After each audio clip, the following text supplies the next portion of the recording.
इस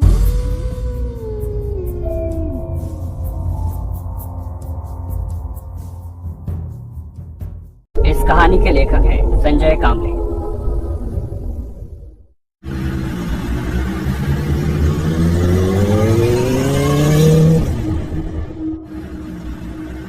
बहुत रात हो गई थी। नील बाइक से अपने घर जाने के लिए निकला। कुछ दिनों पहले ही उसे ये नई नौकरी लगी थी। कभी डे शिफ्ट कभी नाइट शिफ्ट करके वो बहुत थक जाता था। रात के करीब 1 बजे नील ऑफिस से निकला था। नाइट शिफ्ट से निकले बहुत सारे लोग उसे हाईवे की तरफ जाते हुए दिखे। नील भी उनमें शामिल हो गया, लेकिन हाईवे से उनके रास्ते अलग हो गए। सब लोग अपने अपने रास्ते चले गए। वो भी बाइक पर से निकला। कुछ ही देर में नील हाईवे पर आया। रात बहुत हो गई थी, इसलिए ट्रैफिक भी बहुत कम था। उसे अपने स्पीड में बिल्कुल कंट्रोल नहीं था। कभी कभार ही उसे सामने से कोई कार आती दिखती थी या फिर ओवरटेक करती थी।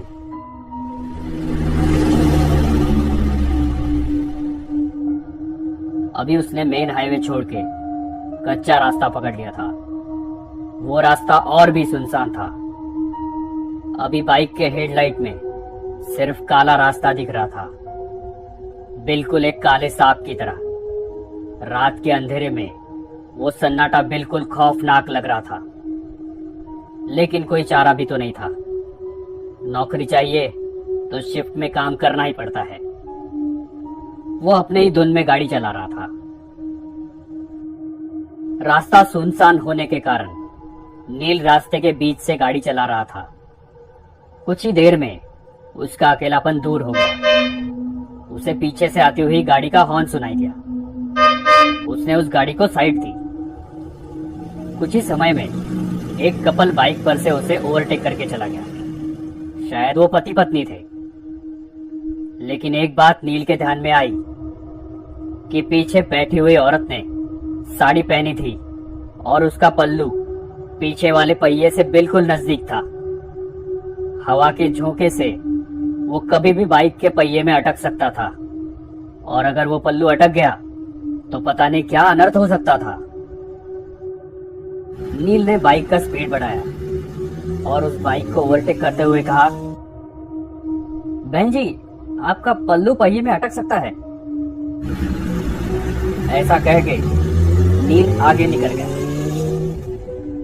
नील के मन को एक राहत मिली कि मैंने किसी की मदद की, क्योंकि आजकल ऐसे वीडियोस कितने सोशल मीडिया पे आते रहते हैं कि एक लड़की बाइक पे बैठी है और उसका पल्लू बाइक के पहिए में अटक गया। दोनों गिर गए और जख्मी हो गए। ये सोच में नील था कि अचानक वही बाइक वाला फिर से निकल के आगे चला गया। लेकिन ये क्या, उसकी बीवी कहाँ गई? वो वहां नहीं थी। कहाँ गई होगी? नील ने गाड़ी का स्पीड बढ़ाया और उसे पूछा, भाई साहब, आपके पीछे बैठी हुई आपकी पत्नी कहाँ गई? उनका पल्लू बाइक के पहिए में अटकने वाला था, तो मैंने उनको बताया था। उस बाइक वाले ने अपनी बाइक साइड में लगाई। वैसे नील ने भी अपनी बाइक उसके साइड में लगाई। नील ने कहा, क्या हुआ भाई साहब, आपकी बीवी कहाँ है? वो पीछे ही तो बैठी थी ना। उस बाइक वाले का पूरा शरीर डर के मारे कपकपाने लगा। उसने कुछ नहीं कहा, सिर्फ अपनी डर भरी आंखों से पीछे मुड़ के देखा तो वो रास्ता और भी डरावना लग रहा था। नील ने उससे कहा, क्या हुआ, आप इतना डरे हुए क्यों हो? वो नील को देखते ही रह गया और फिर उसने पूछा, मेरे बाइक पर किससे बैठे देखा आपने? मतलब आप उसे नहीं पहचानते? मैं जॉब से घर जा रहा था अकेले, और मैंने किसी को लिफ्ट भी नहीं दी थी।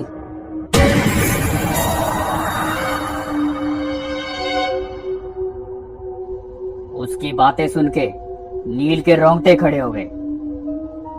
दोनों ने एक दूसरे को देखा और एक साथ पीछे देखा तो उन्हें रात की गहराई में एक धुंधली सी परछाई दिखी। वो देखते ही दोनों की आंखें खौफ से फटी की फटी रह गई। उन दोनों का दिल जोर जोर से धड़कने लगा था कि तभी सामने वाली बाइक ने हॉर्न मारा। दोनों की मानो सांस ही रुक गई। दोनों ने फटाफट बाइक स्टार्ट की और तेज रफ्तार से अपने घर की ओर बढ़ने लगे। नील घर पहुंचा तो रात के 2 बजे थे। वो अपने बिस्तर पे लेटा, लेकिन उसे नींद नहीं आ रही थी। अपने पूरे करियर में उसने ये चीज पहली बार ही देखी थी। रह रह के उसके मन में एक ही ख्याल आ रहा था, क्या मैंने जो देखा वो सच था? कितनी बार वो वही रास्ते से गुजरा था, लेकिन आज तक उसे ऐसा खौफनाक अनुभव नहीं हुआ था। बाइक पे बैठी वो औरत, उसकी लाल साड़ी, कैसे मुमकिन है ये? लेकिन ये अनुभव एकदम असली था। उसे तो अब अपने खिड़की के पर्दे भी उस लाल साड़ी वाली औरत के पल्लू जैसे दिख रहे थे।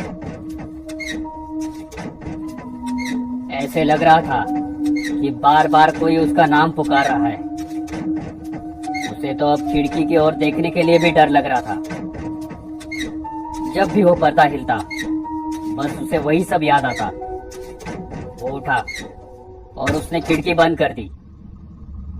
जैसे ही वो मुड़ा,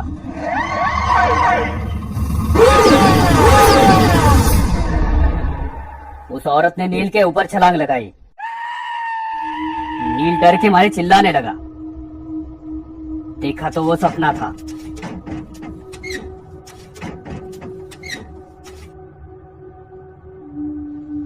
नील ने सोचा, मैं कुछ ज्यादा ही सोच रहा हूं, और सो गया। नील 2 दिन काम पे भी नहीं गया, लेकिन ऐसा वो कितने दिन तक करने वाला था। तीसरे दिन वो काम पे चला गया, लेकिन उसका ध्यान काम में नहीं था। बार बार वो घड़ी देख रहा था। 12:30 बज गए। शिफ्ट खत्म हो गई। वो अपने बाइक पे बैठा, लेकिन उसके पैर कांपने लगे थे। सोच सोच में वो कब हाईवे से निकल के कच्चे रास्ते पे आया, ये उसे पता ही नहीं चला। अब उसे ज्यादा डर लगने लगा था। उसे सब याद आने लगा कि पीछे से एक गाड़ी का हॉर्न सुनाई दिया। नील के रोंगटे खड़े हुए। क्या वो औरत फिर से उस आदमी के पीछे बैठी हुई होगी? क्या वो मुझे फिर से दिखेगी? सिर्फ उसे उसके हार्ट बीट सुनाई दे रहे थे। शरीर पूरा पसीना पसीना हो गया था। दूसरी बाइक आगे जाने की कोशिश करने लगी।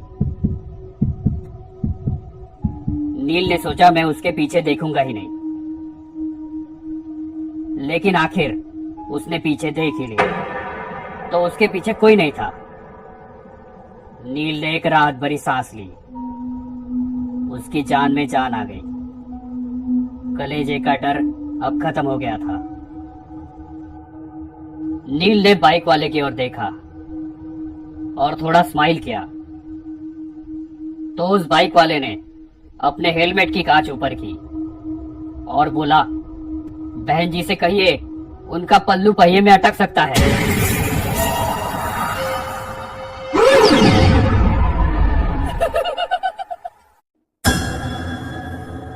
ये कहानी आपको अच्छी लगी हो तो हमें सब्सक्राइब करें, हमारा इंस्टाग्राम और फेसबुक पेज जरूर फॉलो करें।